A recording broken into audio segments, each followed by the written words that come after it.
శుక్లాంబరధరం విష్ణుం శశివర్ణం చతుర్భుజం ప్రసన్నవదనం ధ్యాయేత్ సర్వవిఘ్నోపశాంతయే. లక్ష్మ్యాది పూజా కథనం. అగ్నిదేవుడు పలికెను, వాంతా వహని వామనేత్ర దండముల యోగంచే ఏర్పడిన శ్రీం అను బీజం శ్రీదేవి మంత్రం. సర్వసిద్ధిప్రదం. మహాశ్రియే మహాసిద్ధే మహావిద్యుత్ప్రభే శ్రియే దేవి విజయే గౌరే మహాబలే బంధ నమః. హుం మహాకాయే పద్మహస్తే హుం ఫట్ శ్రియై నమః. హ్రోం శ్రియై ఫట్ శ్రియై నమః. శ్రీయే శ్రీద నమః. స్వాహా శ్రీఫట్. ఇవి శ్రీమంత్రానికి 9 అంగన్యాసములుగా చెప్పబడ్డాయి. వీటిలో ఒకదాన్ని గ్రహించాలి. పద్మాక్షమాలతో ఈ మంత్రాన్ని 3 లక్షలు కానీ 1 లక్ష కానీ జపిస్తే ఐశ్వర్యం లభించును. లక్ష్మీ ఆలయమందు కానీ విష్ణు ఆలయమనందు కానీ శ్రీదేవుని పూజిస్తే ధనం లభించును. కదిర కాష్టంతో ప్రజ్వలించుచున్న అగ్నిలో ఘృతమిశ్ర తండలములతో 100 హోమములు చేస్తే రాజు వసుడగును. లక్ష్మికి ఉత్తరోత్తర వృద్ధి కలుగును.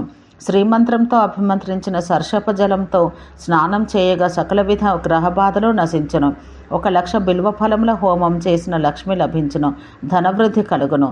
4 ద్వారములు గల ఒక చక్ర వేస్మను భావన చెయ్యాలి. పూర్వద్వారంపై క్రీడించుచున్నదియు 2 భుజములపైకి ఎత్తి ఉన్నదియు శ్వేతకమలం ధరించి ఉన్నదియు శ్యామవర్ణయు వామనాకృతి కలదియగు బలాక్యని ధ్యానం చెయ్యాలి. దక్షిణ ద్వారాన పైకి ఎత్తిన ఒక హస్తంన రక్తకమలం ధరించి ఉన్న శ్వేత శరీరయగు వనమాలని ధ్యానించాలి. పశ్చిమ ద్వారాన పైకి ఎత్తిన 2 చేతులతో శ్వేత పుండరీకం ధరించినదియు హరితవర్ణయు విభీషక అను పేరు కలదియు అగు శ్రీదూతిని ధ్యానించాలి. ఉత్తర ద్వారాన శాంకర్ని ధ్యానించాలి.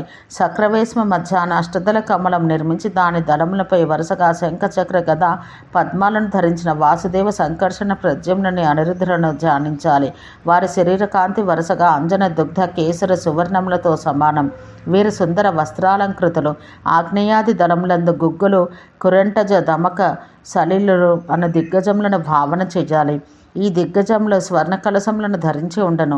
కమలకర్ణికే అందు శ్రీదేవుని స్మరించాలి. చతుర్భుజయగు ఆమె శరీరం సువర్ణకాంతి కలది. పైకి ఎత్తిన 2 హస్తములందును కమలములను దక్షిణ హస్తమున అభయముద్రయు వామహస్తమున వరముద్రయు ఉండను. శుభ్రమైన సుగంధములైన వస్త్రాలను తెల్లని మాలను ధరించి ఉండను. అట్టి శ్రీదేవుని ధ్యానించి సపరివారంగా ఆమెను పూజించిన వాడు సకల ఫలములు పొందును. పూజా సమయాన ద్రోణ పుష్పమును కమలమును బిల్వపత్రమును శిరస్సును ధరించకూడదు. పంచమి సప్తములందు వరుసగా లవణాన్ని అమలకమును త్యజించవలను. పాయసాన్ని మాత్రం భుజిస్తూ శ్రీ సూక్తం జపించి ఆ సూక్తంతోనే అభిషేకం చెయ్యాలి.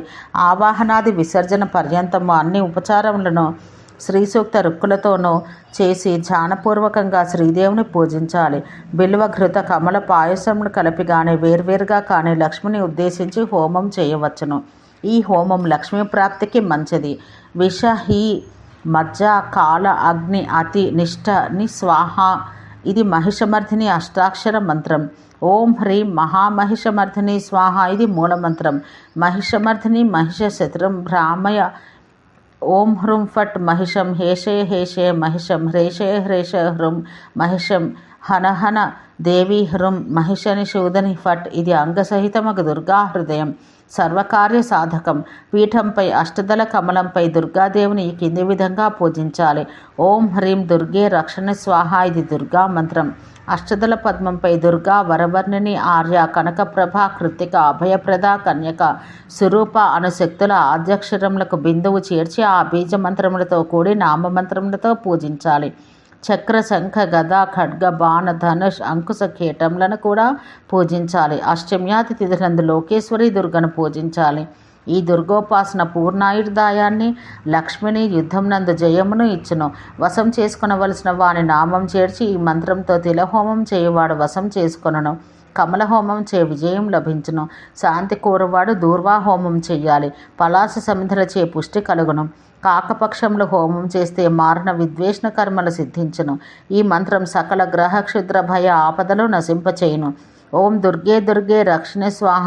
ఇది అంగసహితమగ రక్షణ ఇచ్చ జయదుర్గా మంత్రం.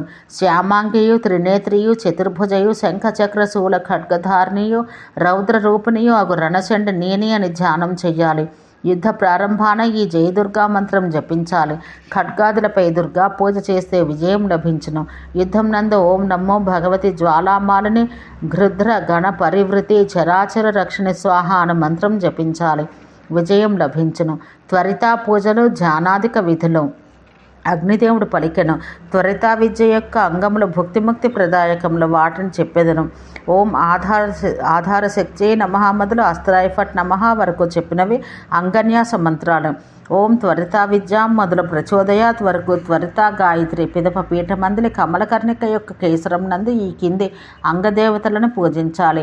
ప్రణీతాయ నమః మొదలు క్షేమంకర్యై నమః వరకు మంత్రములతో ఆయా అంగదేవతలను పూజించాలి. త్వరిత విద్యకు తోతల, త్వరిత, తూర్నాయిని 3 పేర్లు. దీని అక్షరాలను శిరో, భ్రూ, లలాట, కంఠ, హృదయ, నాభి, గుహ, ఊరు, జాను, జంఘాచరణములపై న్యాసం చేసి సమస్త విద్యతో వ్యాపక న్యాసం చెయ్యాలి.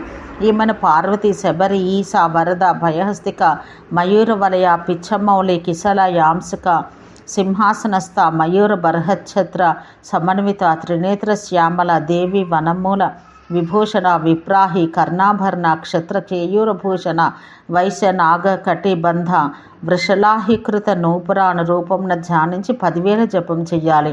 ఈశ్వరుడు కిరాత రూపుడైనప్పుడు గౌరి ఆ రూపం ధరించింది. ఈ దేవుని జపించి ధ్యానం చేసి పూజిస్తే సర్వసిద్ధులు లభించును, విషాదులు తొలగను. పూర్వాది దళముల లోపల కర్ణిక ఎందు 8 సింహాసనములపై ఈ దేవతలను క్రమంగా పూజించాలి. హృదయాది అంగషట్కంతో కూడిన గాయత్రి ప్రణీతులను పూజించాలి. పూర్వాది దళములందు హుంకారాదులను పూజించాలి. దళాగ్రభాగంన దేవీ సమ్ముఖంన ఫట్కార్ని పూజించాలి. శ్రీబీజంతో పూజించాలి. హుంకారి మొదలగు వారి ఆయుధ వర్ణాదులు ఆయా దిక్కుల దిక్పాలకుల ఆయుధ వర్ణాదులతో సమానములు. ఫట్కారి మాత్రం ధనుర్బాణములు ధరించి ఉండను. మండద్వారమున జయా విజయులను పూజించాలి. వారు సువర్ణయేష్టు ధరించి ఉందరు. వారికి బయట బర్బరి అను కింకర్ని పూజించాలి. ఆమె ముండిత మస్తకయే కర్ర ధరించి ఉండను. పిదప హోమద్రవ్యంతో యోన్యాకృతి యొగు కుండమున హోమం చేయవలను.